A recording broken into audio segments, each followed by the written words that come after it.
Well, good evening, everyone. It's really great to see you out, especially on a nice, cold, frigid, misty, wonderful night that it is. And we really appreciate you being here. Tonight's meeting agenda will start off as normal with the flag salute. Then we'll do city announcements and minutes of the last meeting if anybody has any corrections. Then Pastor George Leary is here to talk about the Church of Hope Food Pantry. Judy Talor will talk about the Canyon Country Community Center Public Outreach Meeting that was recently held. Rick Drew will discuss the Whitaker-Burmite CAG update and the recent meeting of the Citizens Advisory Group. And then I'll provide for you the long-awaited another chloride update. So it's a little salty, but we'll talk about the some of the numbers that you can expect to see on your tax bill if this sanitation plan goes through. And it really is easily looked at that it will be around another $1,000 a year to start, and then it goes up from there. So then what we'll do also is show you the sanitation district survey results and what people say about those kinds of increases. Then our version of public participation, the next meeting preview, and we'll adjourn the meeting.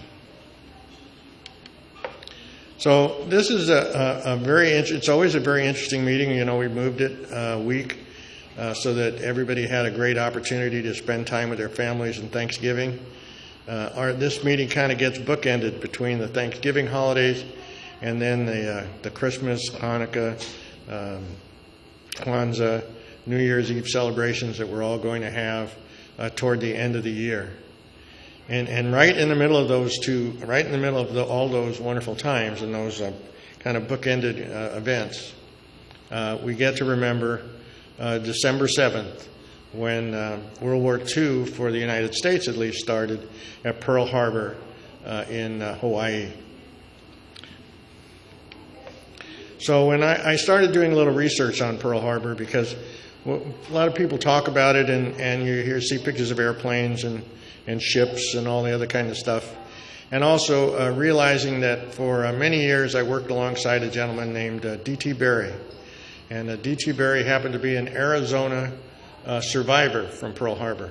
I was on the Arizona at the time of the start of the attack.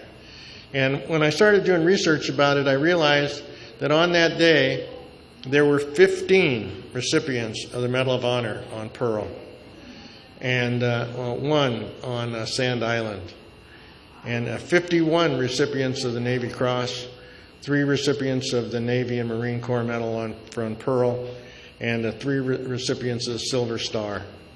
And realizing that there they were on a nice sunny Sunday morning, not realizing that all of a sudden they were going to be a part of history and step up to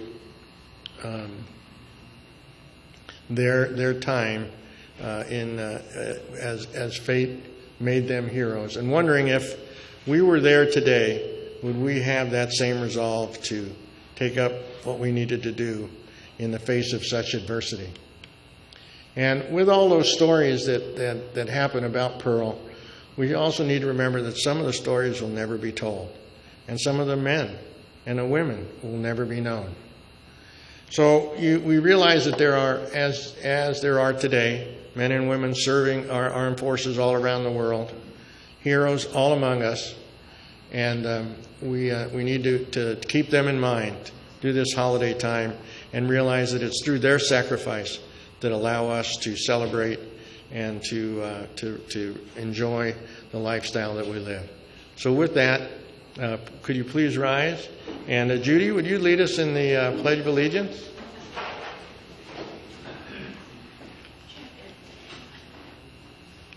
Hand over your heart. I pledge allegiance to the flag of the United States of America and to the republic for which it stands, one nation, under God, indivisible, with liberty and justice for all.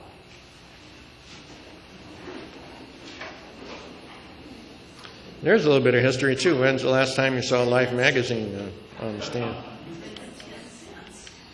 For city announcements, Judy will talk about the Canyon Country Community Center. And the Canyon Country, in the items that the Canyon Country Community Center are going to provide, they're looking for volunteers to help. So that has been advertised. And I received an email from Susanna asking for volunteers who want to help.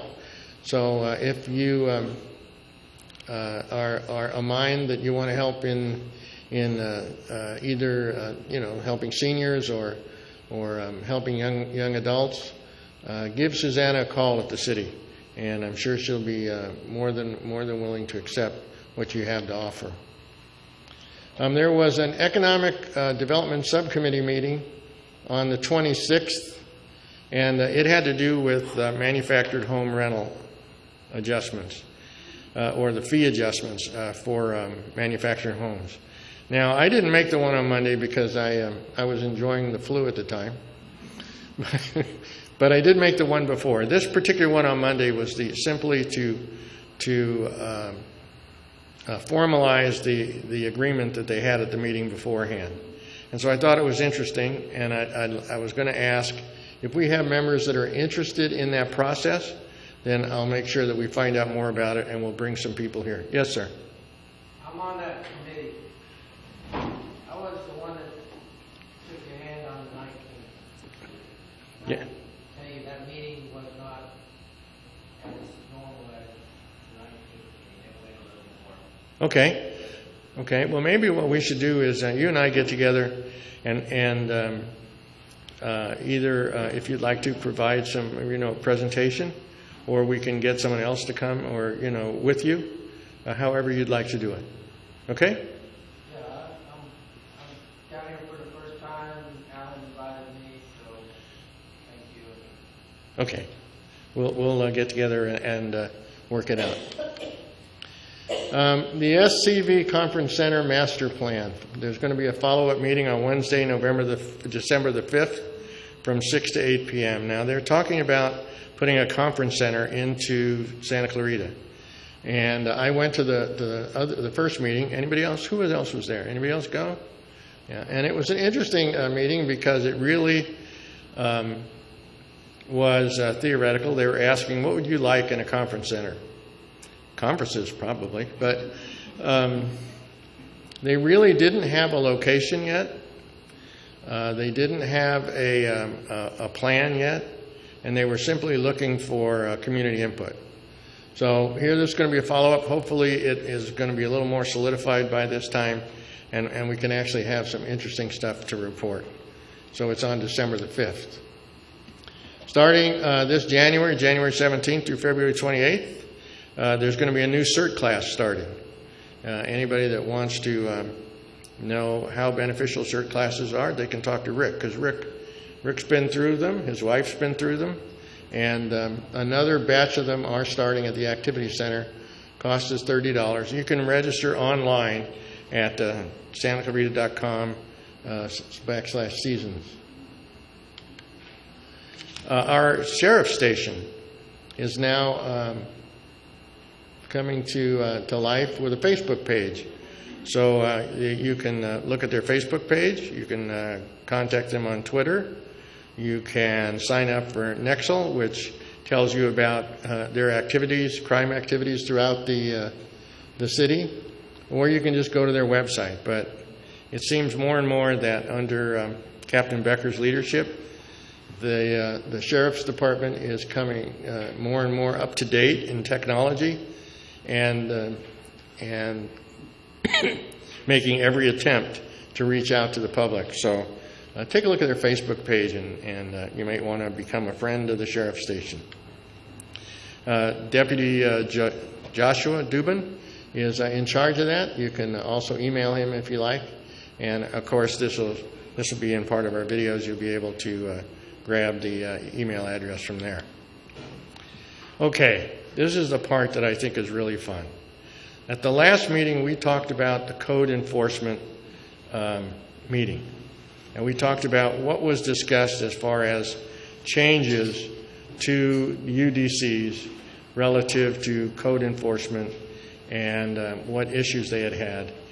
And we were told at that time that they were not going to look into certain things. And those we have been asking about the issues that we proposed at the City of Santa Clarita UDC change outreach meeting, which was almost a year ago. Rick and I attended. We made up the majority of the city residents that attended. Matter of fact, we were the only city residents that attended. But we did have a really good discussion with the planning people mainly, and they took our suggestions, and we actually formalized them and sent them in writing.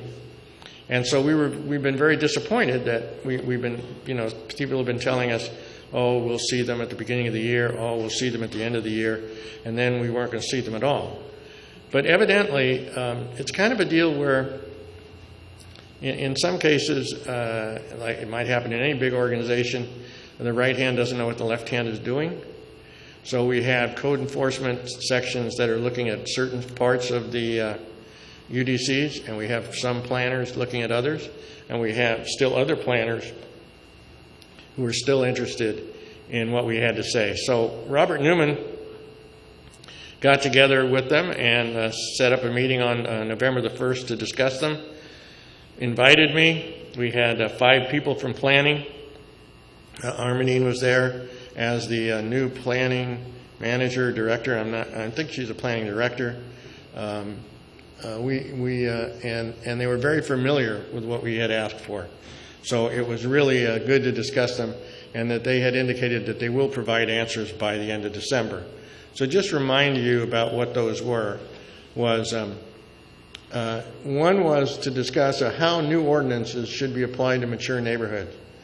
And we had asked them to provide a method in the UDCs to enable discretion for the ability of new codes to existing neighborhoods, and then make those decisions visible online so we wouldn't have to have these discussions over and over and over again. Try to remind everybody down there that although that they're down at City Hall and they're the planners, that when they put something down on paper, it in fact changes absolutely nothing in the city. Things just don't change. And most of the time when you want to go do something to your house, you don't, most people, I don't know, maybe you guys are going to correct me, but most people don't jump on the UDCs to see what they have to say about, what you're going to do. You look around your neighborhood and you say, well, look what Joe did. Look what Tom did. Hey, that looks good. I'll do something similar to that. And so once that starts to happen, then if you're down at City Hall and you write a new UDC, what are you going to do about it? How are you going to set it up so that it doesn't become a problem now because you've written something new and you have not gone out and looked at the whole city to see how that's going to impact the existing residents? So one way that's done is with special standards districts, but that would become so complex to have that many standards districts that it's just not a viable way of doing business. So we were talking about what they could do to make that happen. Another problem that we noticed in the UDCs, especially in dealing in the extreme neighborhood makeover, is that definitions are placed in numerous areas around the UDCs. And thereby, when you start talking to somebody and you start looking at it, you're talking against one another because you're talking as if you've read one definition when someone else reads another. And so we said, why do you have all these definitions placed in all the different areas of UDCs? Why not have a definition section and put them all in one place? And you could actually, put them in alphabetical order. So they said that they would go ahead and look at that. They thought that was a good idea as well. We've been supporting, that we supported code enforcement, particularly in the area of illegal signs. And I think it's done a lot of good, especially in our areas. We started at Crossglade and Soledad, where that intersection had like 23 illegal signs. And they've come down, and owners of the strip malls have put up tombstone signs so that their businesses can advertise. But at the same time, what's happened is the way the city code enforcement works is you go up to an illegal sign and you grab it and you take it away, and then you call the owner and you say, you had an illegal sign there, you better come down and pick it up. So they go down and pick it back up, and they pretty well begin to realize pretty fast that if they wait 30 days, they just put it back out. And then you go out and you see it again and you get to pick it up. And it's not a repeat offense because the way the codes were written, you have to start a new ticket on it. So we said, this seems a little silly. Why are we sitting there picking signs up to give them back, to put them back up, to pick them up? And can't we do something about that? And so that was one of the discussions we had as well. And then there was the issue of commercial realty signs. I don't know if you noticed, but as the economy got worse, the number of commercial realty signs grew. It was like inversely proportional to how much people work is how many commercial realty signs there are. And in some cases, realtors seem to think that if they put 3 or 4 in front of every building, that it increases their chances of getting somebody to rent it. I actually think it makes it look like, why would I want to rent here? But that's something that not only we've talked about, but was actually been talked about at City Hall in relation to new changes to the sign ordinance. And so our suggestion was, hey, how about we don't want it so that people can't talk about or advertise their building, but how about limiting the size maybe to 32 square feet like political signs, and not let anybody put more than one sign in one street frontage. So they're looking at that as well. Lastly, gravel. That's my favorite. Guys would come up, and I think my greatest and funniest example was on the corner of Stillmore and Walnut Springs. They come up to a guy and they say, your parkway is not planted. You have to have ground covering. And they give the person the option of putting gravel there. Well, that's on the route to school. How long do you think gravel stays in a parkway when kids walk through it every day? And so what happens is every day, there's a bunch more of it in the street. Someone's got to clean it up. And we said, let's change the UDC. Let's not make gravel an item that we can use. Well, they pretty well agreed, and we'll continue to go on with that. So those are the 5 things we asked them about. Those are the 5 things they said they weren't going to take care of, but now they are going to look at. So hopefully by January we'll be able to tell you what's going on. Our attendance last month stayed about constant. I think we've done good for the end of this year. We've had a problem all year long with air conditioning, and hopefully the lodge will take care of that for us by next year, and we can build up the amount of people that want to come without it being a sauna here in the summer. As far as video statistics are concerned, that number up there, that 59 number, that particular video was the one about the water softener police.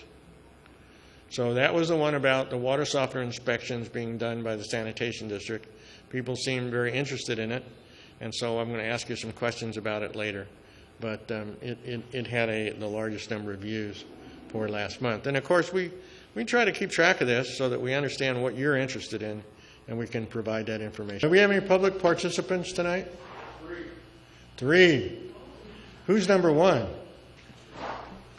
I just want to mention that under public participation, whatever comments are made are not ever reflected in the minutes, and my particular comments in last month's meeting were edited out of the video. So I wonder if the Canyon Country Advisory Committee is meeting its legal requirements for what constitutes minutes in order to keep their nonprofit status. And so I would suggest that maybe somebody check into that.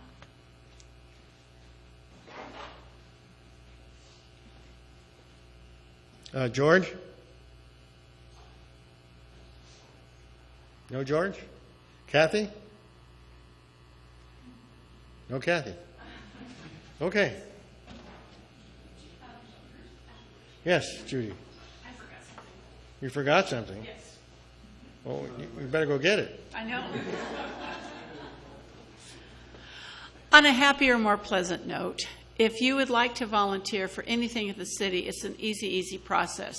They have a very short application, name, rank, and serial number, where you used to work, what your hobbies are, your other volunteer activities, a person they can call if you slip and fall or something, and then you go down to City Hall, you make an appointment, you get fingerprinted. It doesn't cost you any money, and then you decide where it is you want to work, whether it be the community centers, City Hall. In the Seasons magazine, there's a lot of opportunities at City Hall to help out, and also the libraries.